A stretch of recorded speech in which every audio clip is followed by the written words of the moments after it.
입다라는 제목으로 사사기 진행하고 있는 도전 과제들을 또 한번 살피겠습니다. 우리 한 번 더 인사 나눌까요? 당신은 은혜 입은 자입니다. 오늘 날씨가 추워서 여러분 두껍게 옷을 잘 입고 오셨네요. 우리는 철마다 때마다 옷을 잘 입어야 합니다. 그러나 무엇보다도 우리가 입어야 될 것은 바로 은혜를 입는 것입니다. 돌라와 야일, 이 오늘 등장하는 입다 사사 앞에 등장했던 인물입니다. 별 설명 없음에도 불구하고 돌라와 야일이라고 하는 그 두 사람을 통하여 무려 45년간이나 나라가 하나님 안에서 평안을 누립니다.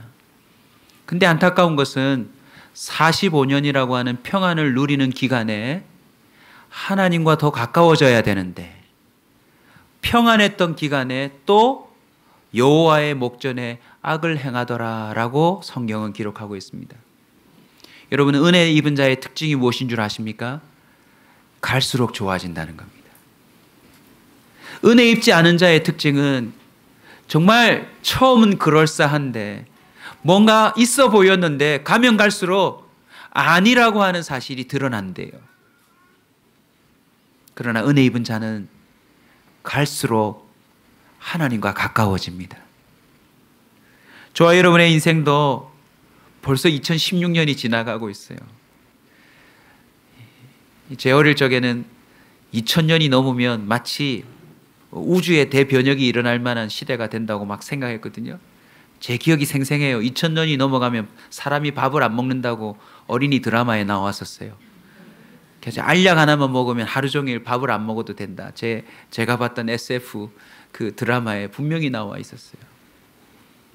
자동차들이 날아다니고 사람이 운전하지 않고.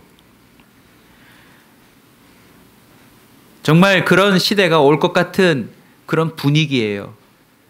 그러나 문제는 점점 더 요상하고 희한한 물건들이 발명되고 있지만 어찌된 영문인지 인간은 더 그 삶이 어려워지고 있는 것 같아요. 그래서 무엇보다 저와 여러분들은 평안할 때에 더더욱 하나님과 가까워지는데 신경을 쓰셔야 합니다. 혹시 요즘 집에 별일이 없으세요? 더 기도하셔야 돼요. 은혜 입은 자는 문제가 생겼을 때만 기도하는 자가 아니라 이상하게 더 기도하고 싶어요. 은혜 입은 자는 이상하게 말씀이 꿀송이처럼 달기 시작한대요. 은혜 입은 자는 이상하게 하나님의 은혜가 더 깨달아진대요. 은혜 입은 자는 이상하게 하나님과 더더욱 친밀하여진대요.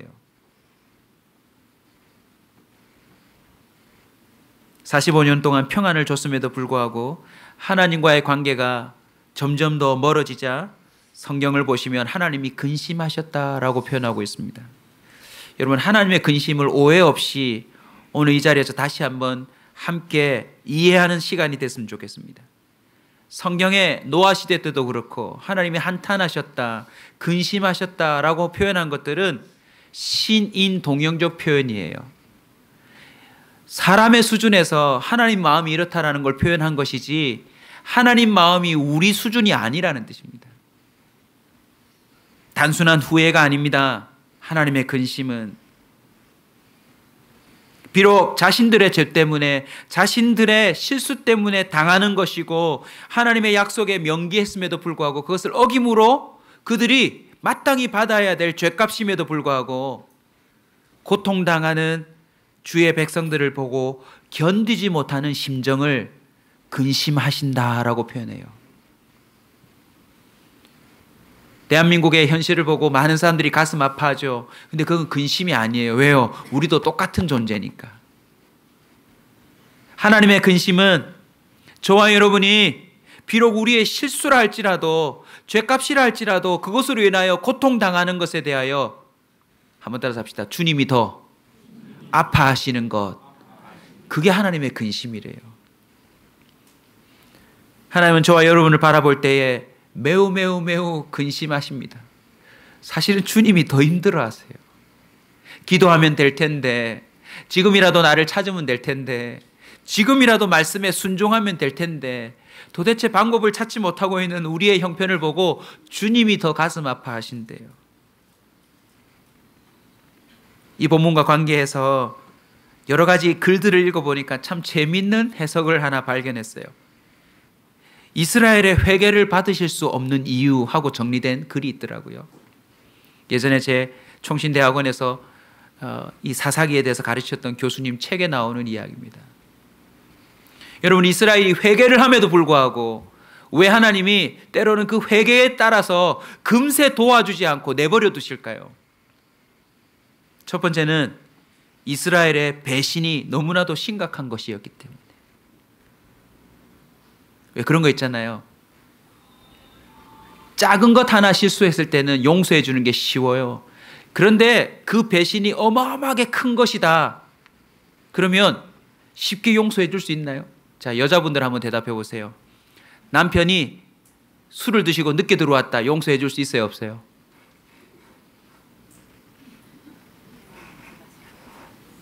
코 푸는 소리 하고 있네. 이렇게 묘사까지 해주셨어요. 근데 만약 하룻밤을 외박하고 들어왔다. 용서할 수 있어요, 없어요?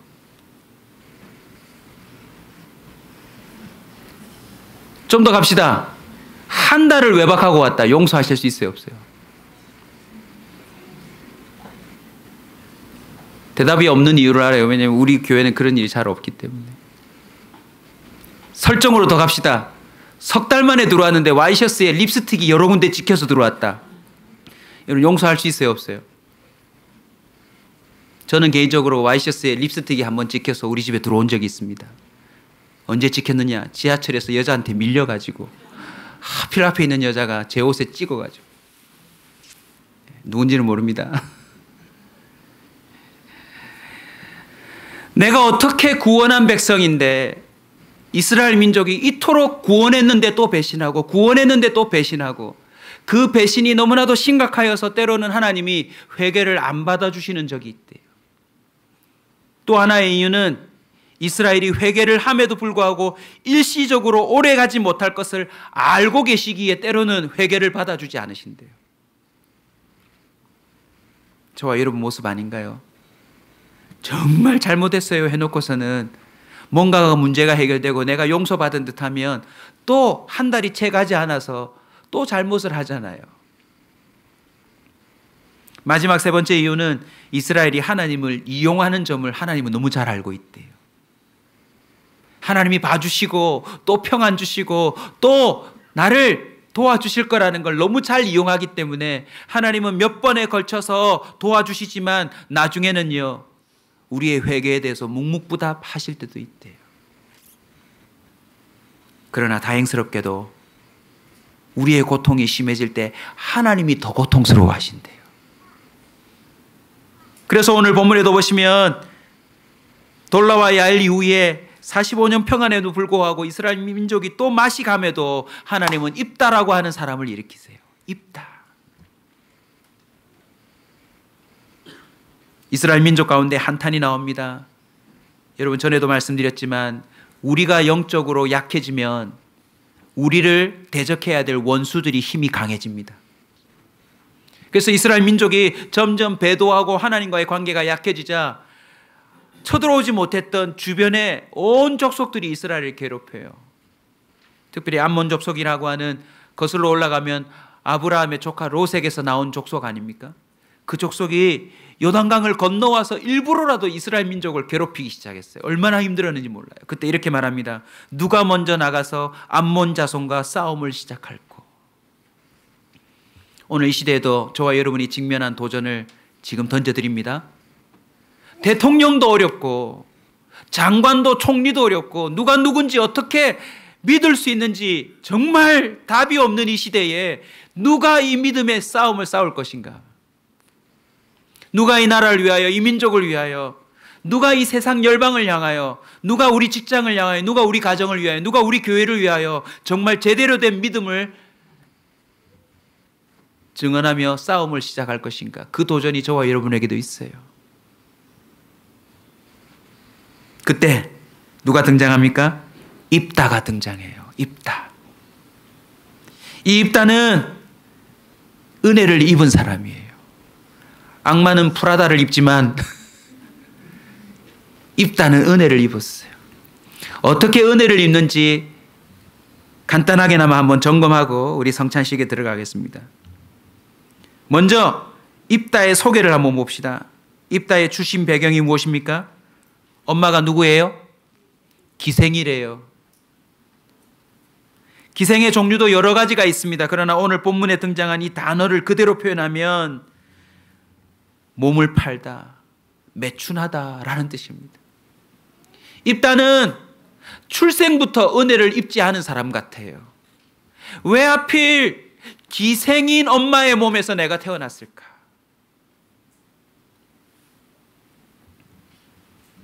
그뿐입니까? 본처로부터 낳은 아들들이 많아서 입다를 두고서 어느 날 뭐라고 그래요? 너는 우리 집의 기업을 물려받을 자가 아니야 하고서는 입다를 그만 냉정하게 쫓아내버리고 맙니다. 여러분 입다 한번 생각해 보세요. 본인은 은혜를 입었다고 생각할까요? 이 더러운 세상이라고 표현할까요?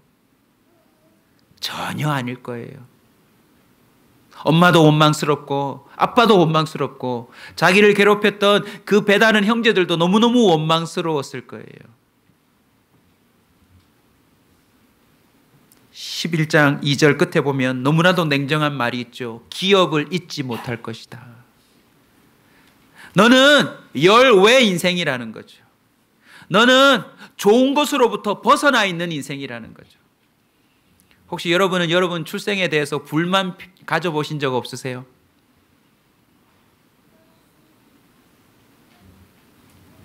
저는 요즘 우리 딸들이 저를 은근히 괴롭힙니다.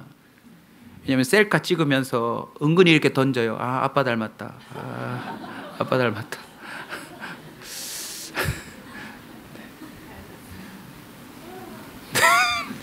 지금 힘들다고 얘기하는데 지금 닮았어. 이렇게 또 확인 사살까지 하시는 성도님 사랑합니다.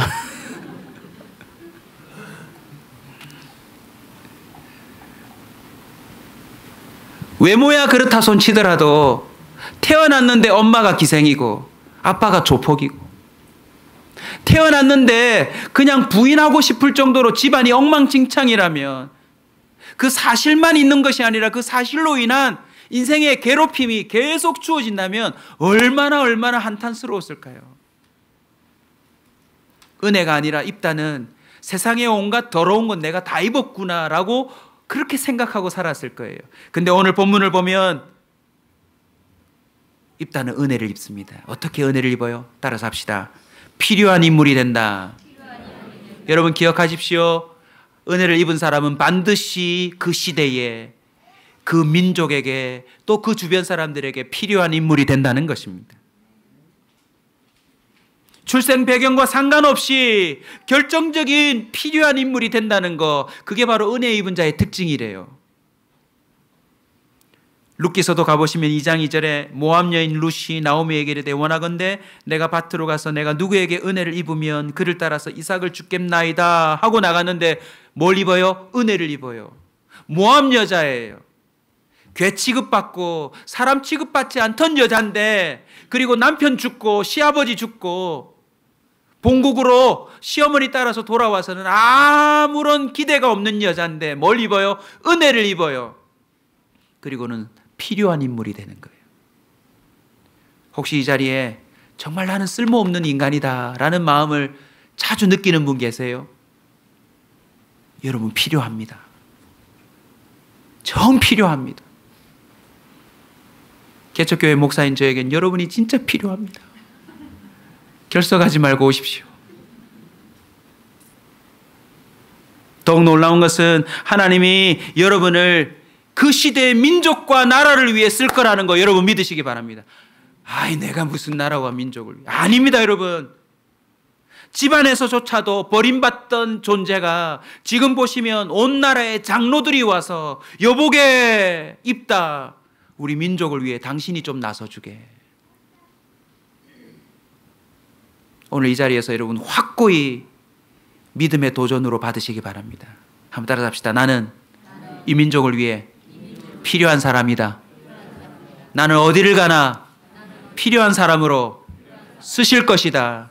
이게 바로 은혜 입은 자의 특징입니다. 에베소서 3장 8절입니다.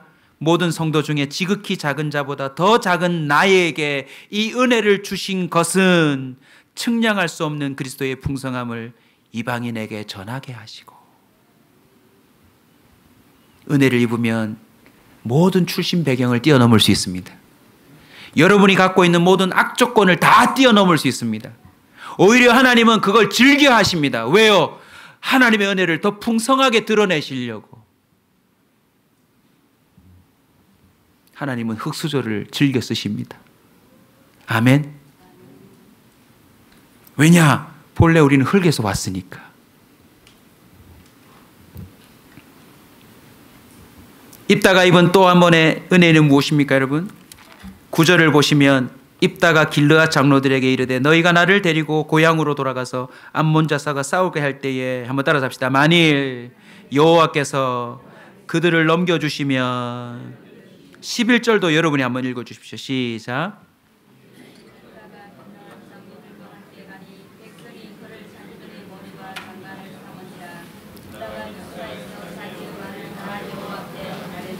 아멘. 입다가 은혜를 입은 그 속 사정을 보니 이렇게 은혜 입은 증거를 드러내고 있습니다. 무엇입니까, 여러분? 여호와를 알고 있다입니다. 비록 그가 기생의 자녀로 태어나고 쫓겨나고 잡류들과 더불어서, 여러분 여기서 잡류는요 정말 불량배들을 말한대. 홍길동처럼 사는 게 아니라 입다가 나름 잡류들과 함께 그냥 그렇게 생계를 유지하기 위해서 어쩔 수 없이 약탈도 하고 그렇게 살던 인물이에요. 그런데 민족을 구원하는 일에 이를 장군으로, 용사로 부르며 다가옵니다. 근데 알고 봤더니 어쩔 수 없는 삶들을 살고는 있었지만 그가 결정적으로 누구를 알고 있었어요? 여호와를 알고 있었던 거 있지요.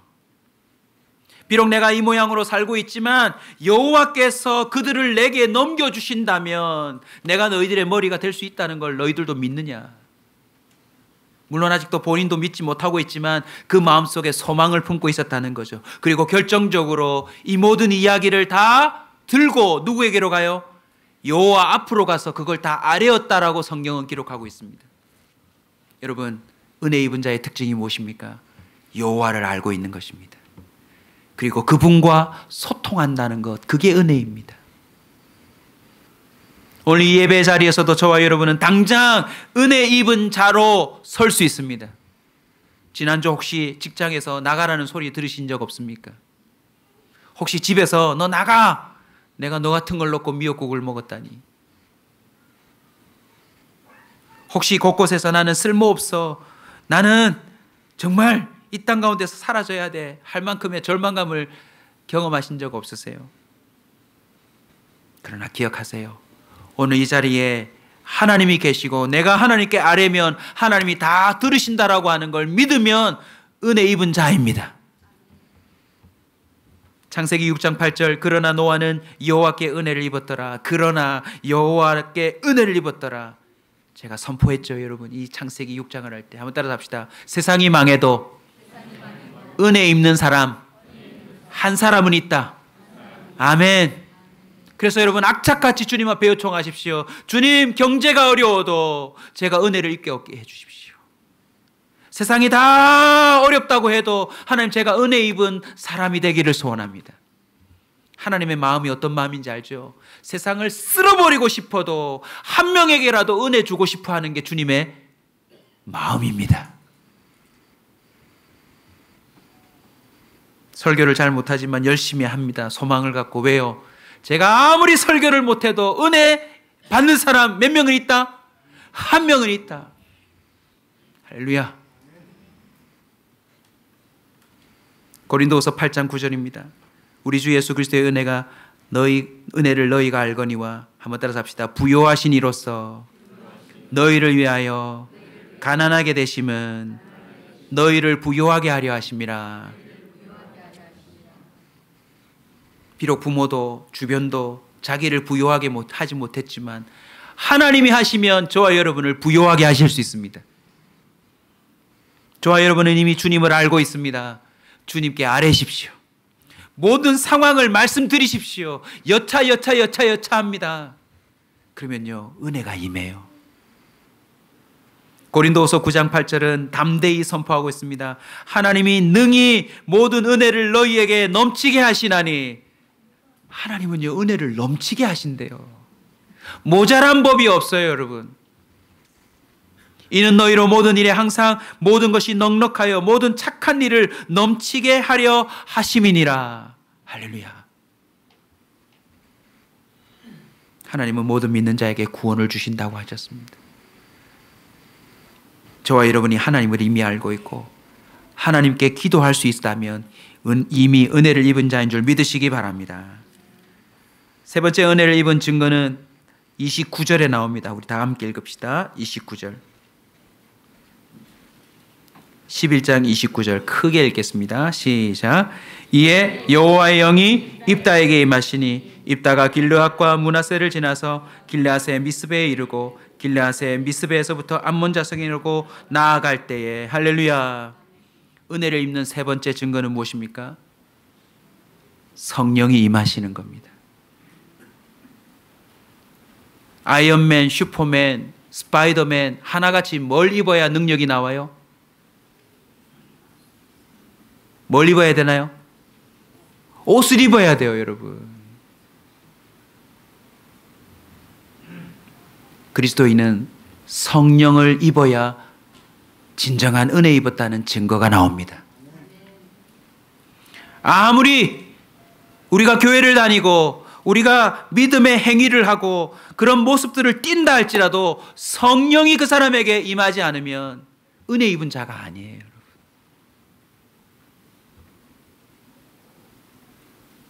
성령은 그 사람을 은혜로 생명싸개처럼 감싸서 죄로부터 그를 보호하고 세상의 악함으로부터 그를 보호하고 거룩하고 흠이 없는 자가 될 뿐만 아니라 능력의 사람이 되게 하셔서 마지막 때에 주님의 구원의 사역을 수행하는 자가 되도록 만든대요.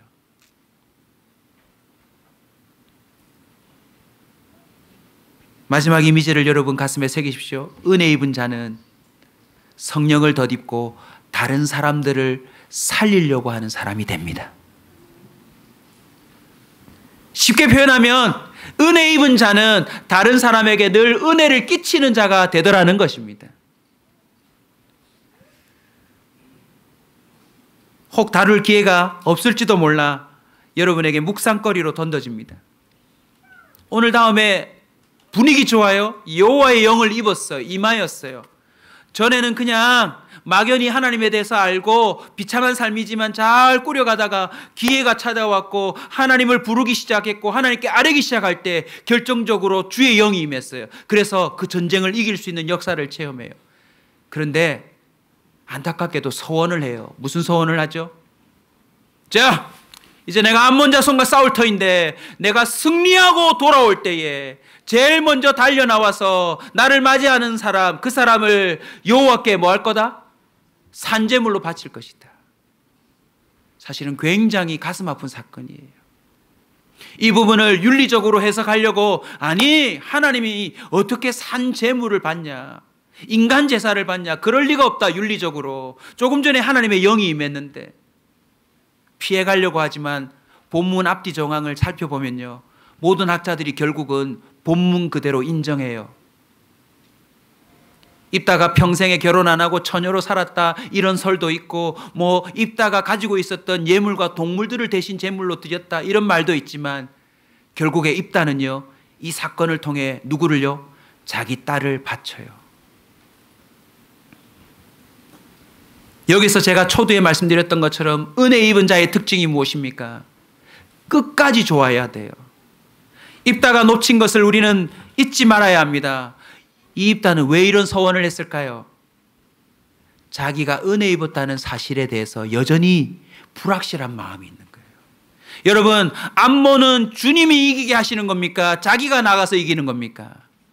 그러니까 암몬의 입다의 고백을 봅시다. 내가 만약 나가서 싸워서 이기고 돌아오면 이렇게 외칠 때에 어떤 마음이 도사리고 있는 거죠? 불가능할 수도 있는 일이다. 확실하진 않지만 일이 진짜 된다면 내가 주님 앞에 이렇게 할 거다라고 하는 자기의가 숨겨져 있어요. 자기의가 숨겨져 있어요. 진짜 헌신의 마음이라면 이렇게 고백해야 되는 건 아닙니까? 이 사건을 통해서 정말 하나님이 이기게 하신다면 내가 주님께 제물로 드려지리다. 왜 애꿎은 다른 사람을 바치려고 그래요? 역사적으로 분석해보면 입다가 머물고 살았던 수리아 지방에는 인간 제사를 드리는 것이 유행이었대요. 저는 말씀을 준비하면서 아차 싶은 생각이 들었어요. 자기가 입은 은혜에 대해서 제대로 이해하지 못하면 자기 의로 말미암아 은혜를 누리지 못할 뿐만 아니라 다른 사람에게도 은혜를 누리지 못하게 한다는 사실을 우리는 기억해야 합니다. 도리어요, 입다의 딸이 진짜 멋진 사람이에요. 그의 고백을 보면 아버지보다도 정말 이 전쟁을 승리케 하셨다는 진정한 그 영광스러움에 자기 자신을 기꺼이 드려요.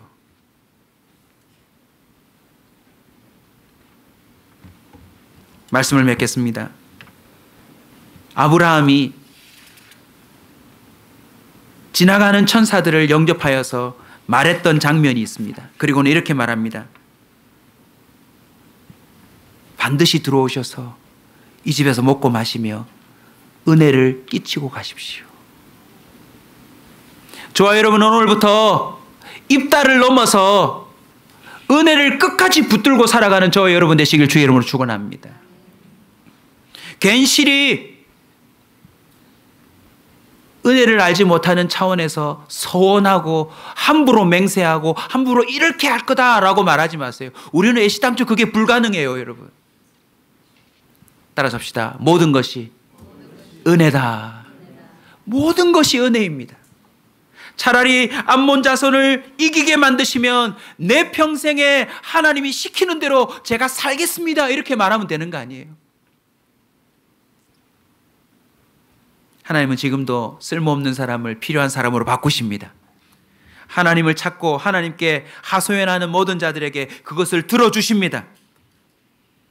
그리고 결정적으로 자신의 힘으로 할 수 없는 자들에게 하나님은 성령을 부어주셔서 성령의 힘을 덧입어 살도록 도와주신다는 사실을 믿으시기 바랍니다. 더더욱 요즘 시대는 성령의 은혜가 필요합니다. 성령이 아니곤 행복할 수가 없어요. 성령이 아니곤 평안할 수가 없어요. 성령이 아니고서는 우리가 다른 사람에게 은혜를 끼치고 살 수 없는 시대입니다. 아무쪼록 오늘 이 예배를 기점으로 오늘 또 성찬식을 거행할 터인데 은혜 입은 자로 다시 굳건히 서시길 바랍니다. 함부로 자기 의를 드러내지 마시고 처음도 은혜, 중간도 은혜, 마지막도 은혜, 모든 것을 은혜로 살려고 주님을 붙잡는 저와 여러분 되시길 주의 이름으로 축원합니다. 우리 함께 찬송하며 준비한 예물을 드리도록 하겠습니다.